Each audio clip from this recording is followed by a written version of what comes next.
Un crack, un immense champion, un monument du sport français. Teddy Riner est devenu tout cela aujourd'hui. Mais il n'est pas si éloigné de l'enfant boulimique de sport qui a découvert le judo à 5 ans et l'a abordé comme un jeu. À l'occasion de l'émission Mon Paris Olympique, qu'Eurosport lui consacre, retour sur les années de formation du petit Teddy.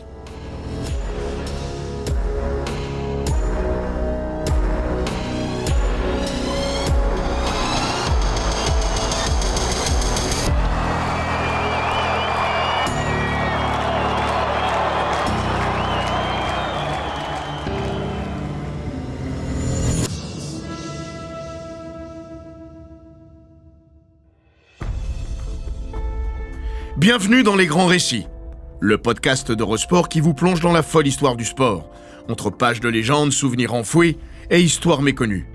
Dans l'épisode d'aujourd'hui, nous allons vous faire découvrir les débuts de Teddy Riner, sans doute le plus grand champion de judo au monde.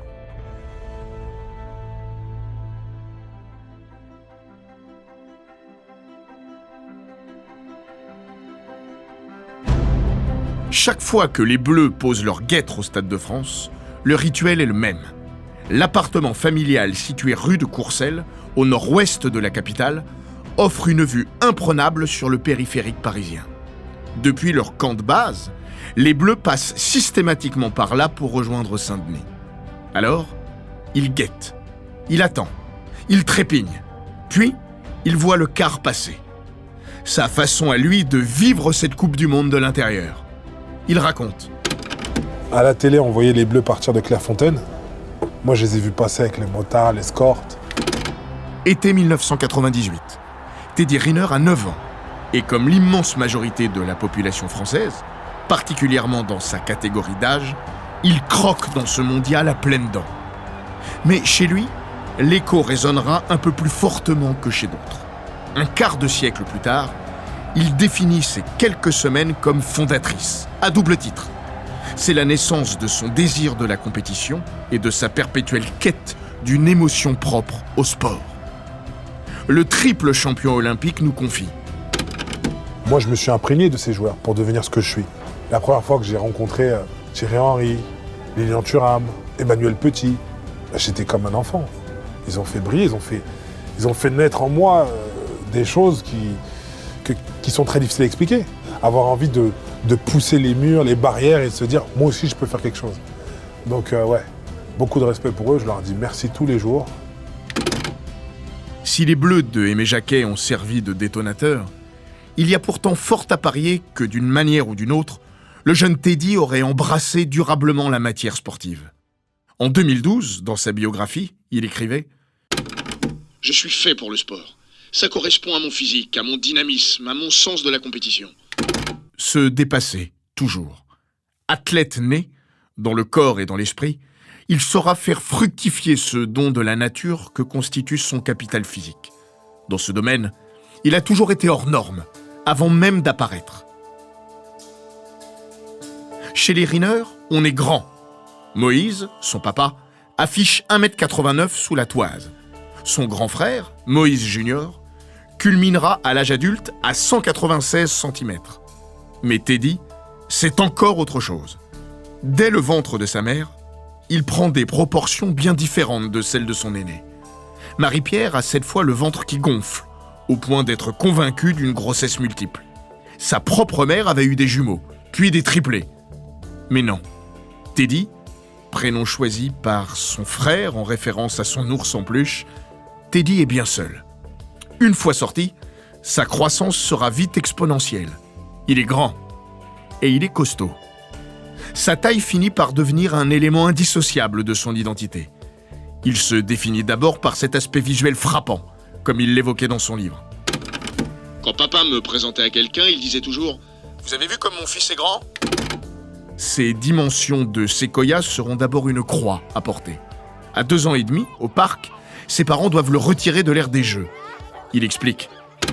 On me disait « Tu vois bien, c'est marqué réservé aux moins de 4 ans. » Mais j'ai 2 ans et demi.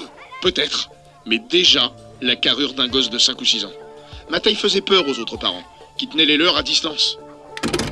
Comment peut-on comprendre cela à 2 ou 3 ans ? Alors, avant de sceller son destin de champion, le sport, qu'il découvre à 5 ans, va bouleverser sa vie d'enfant. Il y trouve non seulement un défouloir, lui, la pile du Racel, comme il se définit, mais surtout un domaine d'expression où, pour la première fois, son envergure et sa taille ne sont pas un handicap, mais une force. Ici, personne ne lui dit qu'il est trop grand. Il y gagnera une décisive confiance en lui, une évidence. J'accroche tout de suite. Je prends un plaisir fou. C'est une révélation. Le sport, c'est du plaisir à l'état pur. Quelque chose d'addictif. Le gamin a trouvé sa vocation. Il doit encore l'affiner. Teddy est un touche-à-tout.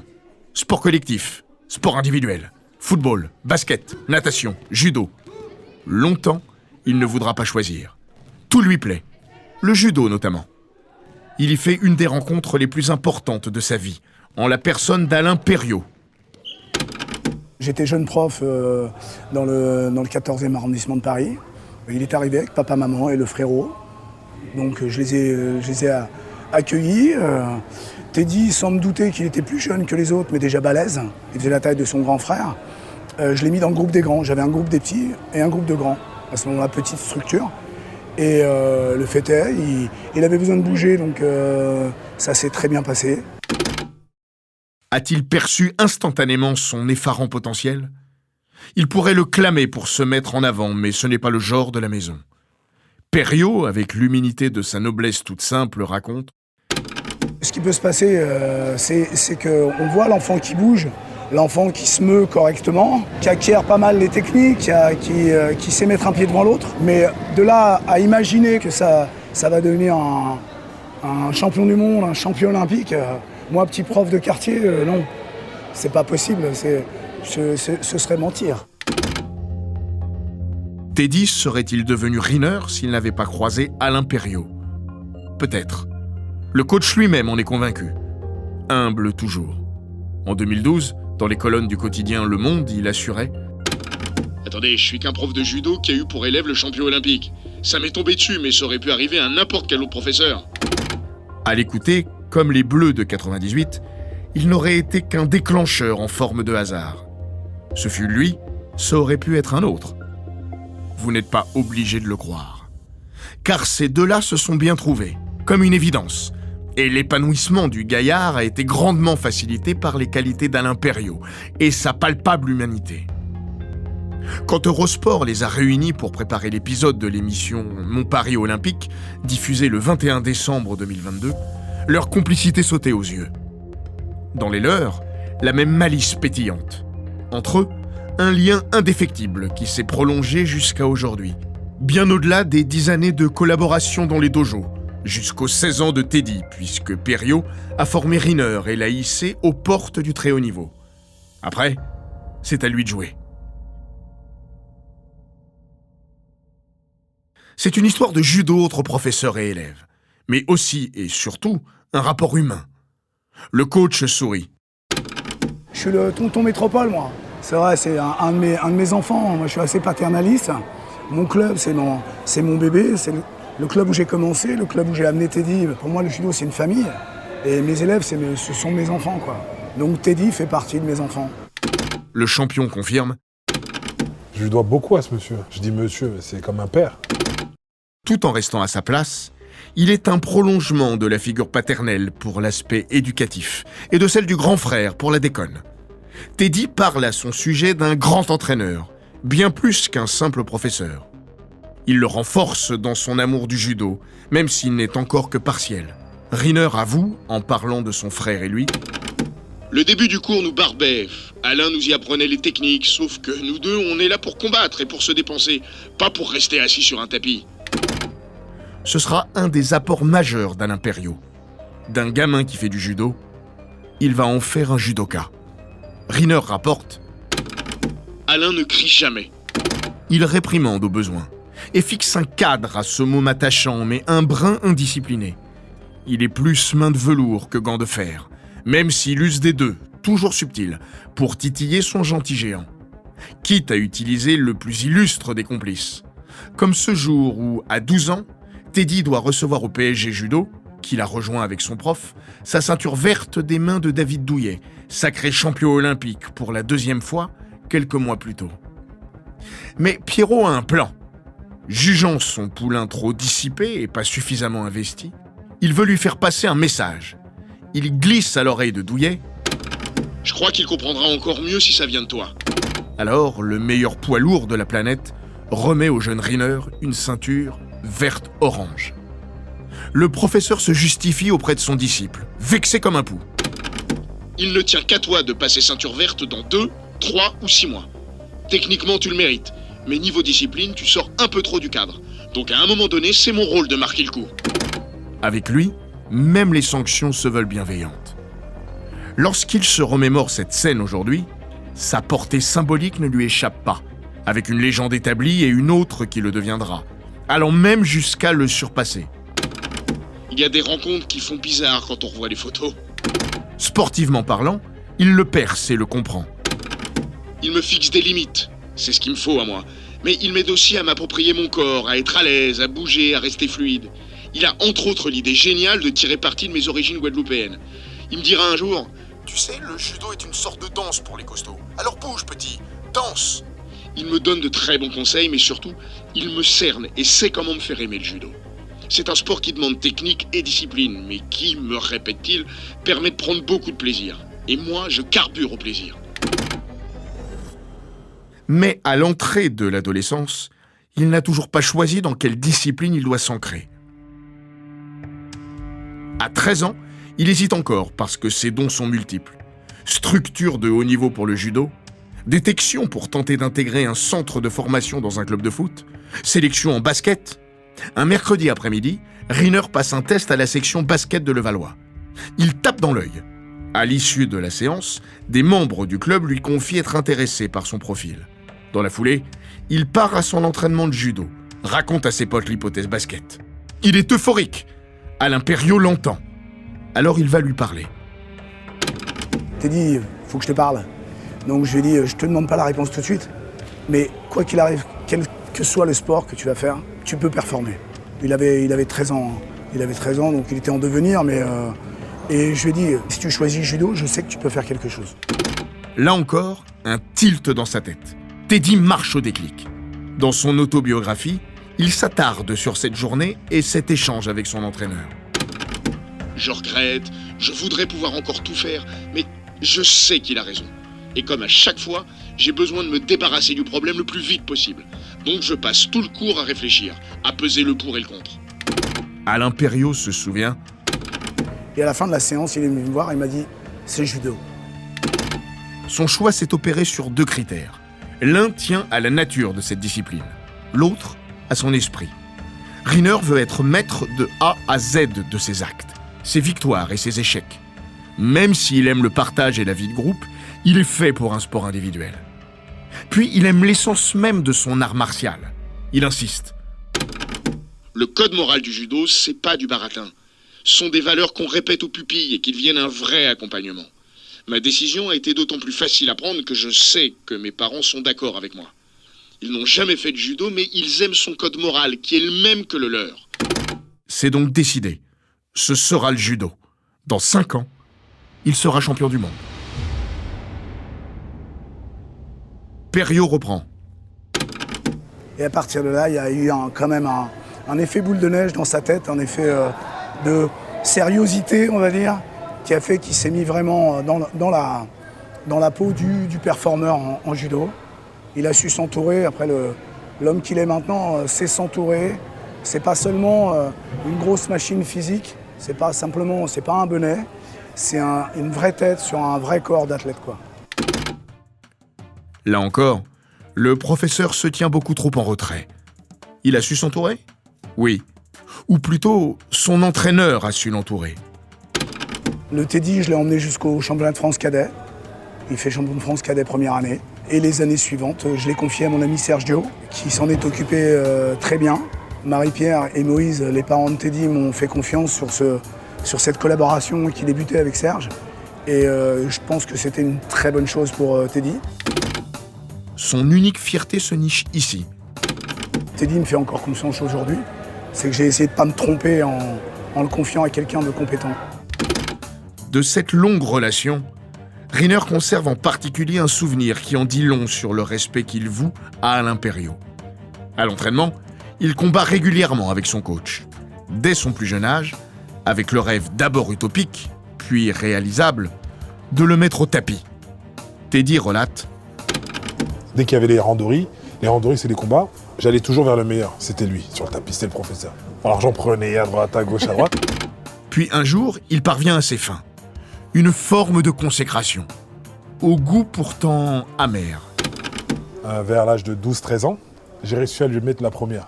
J'étais scotché, j'étais pas content. J'étais là, j'étais gêné. Gêné, je savais plus quoi faire. Et il me dit, l'élève dépasse le maître. Et je lui dis, c'est très bien, moi je suis fier. Je lui fais, ouais, mais moi je veux plus combattre. Et j'ai plus jamais combattu avec lui. C'est vrai ? Il m'a dit, non, mon petit, c'est très bien. Maintenant, tu vas continuer et tu vas continuer à progresser.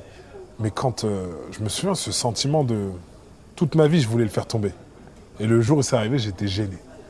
Honteux. Quand toute ta vie, tu cours après quelque chose, le jour où tu l'as, tu fais... Il ne finit pas sa phrase. Alain Perriot est le seul judoka auquel Teddy Riner n'aura pas savouré de coller un hippon. Serge Diot prendra donc le relais avant que Franck Chambilly ne devienne son entraîneur. Teddy Riner a 17 ans et a suivi son petit surhomme de chemin dans les catégories jeunes. Il est passé par le pôle espoir de Rouen avant d'intégrer à 15 ans l'INSEP, la fabrique à champions du sport hexagonal. Une décision douloureuse pour ses parents, Marie-Pierre notamment. Selon son fils, elle était rongée d'inquiétude, a perdu 10 kilos et souffrait d'insomnie durant tous ces mois. Elle plaide: Mettre son enfant à l'INSEP, c'est pas comme le déposer à l'école maternelle. Papa Moïse est tiraillé lui aussi. Est-ce qu'il serait pas préférable que tu restes une année de plus à Rouen? Parce que si on dit oui à l'INSEP et que ça se passe mal, mais si on dit non et que jamais... Il y a toujours un « et que » qui me donne des frissons. Teddy est mineur. Le dernier mot revient à ses parents. En dépit de leurs craintes, ils laisseront leur fils cadet rejoindre le bois de Vincennes. Ils n'auront pas à le regretter. Mais la séquence en dit long à la fois sur leur implication et leur volonté de privilégier le bien-être de leur enfant, qui, à leurs yeux, passait au-dessus de tout. Il n'était pas question d'en faire un champion à tout prix. Ce devrait être une évidence, mais ça ne l'est pas toujours. Quand Franck Chambilly commence à s'occuper de lui en 2006, avant son 18e anniversaire, Riner est prêt à déferler sur la planète judo. Sacré champion d'Europe et du monde junior sur cette même année, sa précocité frappe le milieu. Pour résumer sa construction, Riner dit qu'Alain Perriot lui a appris le judo, Rouen lui a insufflé la rage de vaincre et l'INSEP le courage. Mais le rôle de Chambilly, à ses côtés depuis désormais 15 ans, presque une vie, n'en a pas moins été prépondérant. Un vrai couple. Avec des hauts et des bas, comme dans tous les couples. Selon le champion qui reste à la fois reconnaissant et admiratif de son coach. L'important, c'est qu'on se comprenne, qu'on avance, qu'on ait envie d'aller sur le même chemin, qu'on ait envie de réussir. Jusqu'au bout, on est ensemble. Aujourd'hui, pour moi, c'est l'un des meilleurs entraîneurs du monde. Une histoire d'amour et de confiance. Franck Chambilly, lui, souligne que par-delà les attributs physiques, la domination de son protégé tient d'abord à une volonté de dépassement assez peu commune. Et l'entraîneur s'appuie sur une anecdote remontant au tout début de leur collaboration pour étayer sa théorie. C'est quand on était au stage au Japon, il y avait beaucoup de combats. C'était des combats 12 combats de 7 minutes. Et on était ce qu'on appelle en tate. Donc c'est les Français qui doivent enchaîner les combats. Et à la fin du tate, donc de cet exercice, l'entraîneur japonais vient me voir et me dit, voilà, on a fini, le tate est fini. Maintenant, on refait le même. On souhaite que vous recommenciez à faire un deuxième tate. Donc encore 12 combats, ce qui était déjà pour nous très très compliqué. Donc moi, je ne voulais pas décevoir l'entraîneur japonais, rester à la hauteur être digne, quoi. Hein. Donc je vais voir les athlètes, je leur dis, voilà, il y a un autre tate, on va les faire, sauf qu'on ne va pas en faire 12, on va en faire 6, parce que je savais que c'était impossible. Et Teddy m'avait vu discuter avec le japonais, il avait dû entendre. Il m'a dit, c'est quoi le programme? J'ai dit, c'est 12. 12 en doré. Et il me dit, moi je fais les 12. Et c'était le seul qui avait enchaîné, qui avait été en capacité de faire les 12. Voilà comment il se projetait pour être champion. Donc ça, c'est quelque chose qui, voilà, c'est pas donné, c'est la première fois. J'ai jamais vu, donc c'est une anecdote qui m'a toujours parlé dans la façon de se transcender, d'arriver à un objectif. et se donner tous les moyens pour y parvenir. Ensemble, ils gagneront tout. 2 titres et 4 médailles olympiques. 10 couronnes mondiales, 5 européennes. Teddy Riner s'est construit le palmarès le plus phénoménal de l'histoire du judo. Il est devenu un des plus grands champions que la France ait connu, tous sports confondus. 50-50. Assurait le géant en 2017 dans l'équipe, quand on l'interrogeait sur la part de Franck Chambilly dans ses succès. Avouant aussi que si son coach avait décidé de s'arrêter après les Jeux de Rio en 2016, il lui aurait emboîté le pas. Tous ceux qui parlent de lui ont un même mot pour le définir. Fidélité. C'est elle qui l'a poussé à se tourner vers son vieux complice, Alain Perriot, quand il a décidé de lancer l'Académie Teddy Riner. Ted, comme l'appelle Perriot, avoue. Ça me fait plaisir d'être à côté de lui, ça fait plaisir qu'on soit toujours amis, soudés. Moi, dès que je peux le placer quelque part, c'est avec un grand plaisir. C'est lui qui m'a mis au judo, c'est lui qui m'a tout appris. Voilà, je sais même pas comment lui dire merci. Lui confier les clés de son école, par exemple. Le geste a touché son destinataire. Il confirme. Il m'a dit que je ne pouvais pas le confier à quelqu'un d'autre que toi, donc ça déjà c'est un honneur pour moi. Et donc il voulait simplement faire comme il aurait voulu qu'on fasse plus jeune, partager un petit peu un moment avec un champion. Quand Alain Perriot a rencontré Teddy Riner pour la première fois, ils avaient respectivement 25 et 6 ans. Ils ont tous les deux un quart de siècle bien tassé en plus sous le coude. Mais du môme de la rue de Courcelles au super champion au CV aussi imposant que lui, le professeur ne voit finalement guère de différence. Affectueusement, il dit « J'en ai plein la bouche de Teddy, j'ai pas de reproche à lui faire. Il est sympa, il est comme il est, c'est un électron libre. Pour moi, il a pas vraiment changé. C'est devenu un businessman, c'est un homme accompli, un chef d'entreprise accompli. Mais c'est toujours le gamin dans sa tête. C'est pour ça, quand on parle de notion de plaisir, de notion d'amusement, c'est le premier, excusez-moi le terme, à déconner. Et il le fait très bien. Il partage très bien. Il a un vrai contact avec les enfants. Il a une vraie disponibilité. Et ça, j'aurais voulu avoir un champion comme ça, une icône à aduler étant jeune. Et vraiment, moi, je suis très fier d'être dans son entourage. Franck Chambilly rigole. Il est chiant, il est casse-pied, mais ça reste de la bonne humeur, c'est enfantin. C'est enfantin. Voilà, c'est toujours déconneur, et je te tire. Donc c'est le côté un peu gamin, même à son âge, qui revient en permanence. Mais c'est bon signe. Peut-être parce que, comme l'a si souvent répété Riner, pour lui, le judo est d'abord un jeu. Un jeu d'enfant de par la facilité déconcertante de ses victoires au fait de sa domination. Peut-être. Mais l'expression est ici à prendre au pied de la lettre.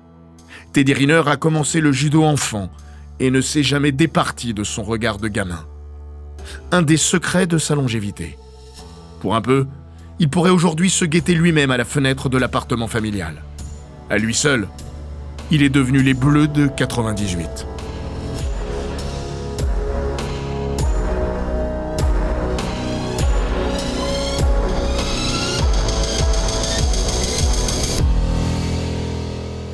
Cet épisode des Grands Récits d'Eurosport a été écrit par Laurent Vergne. Il est raconté par Florian Bayou et produit par Bababam.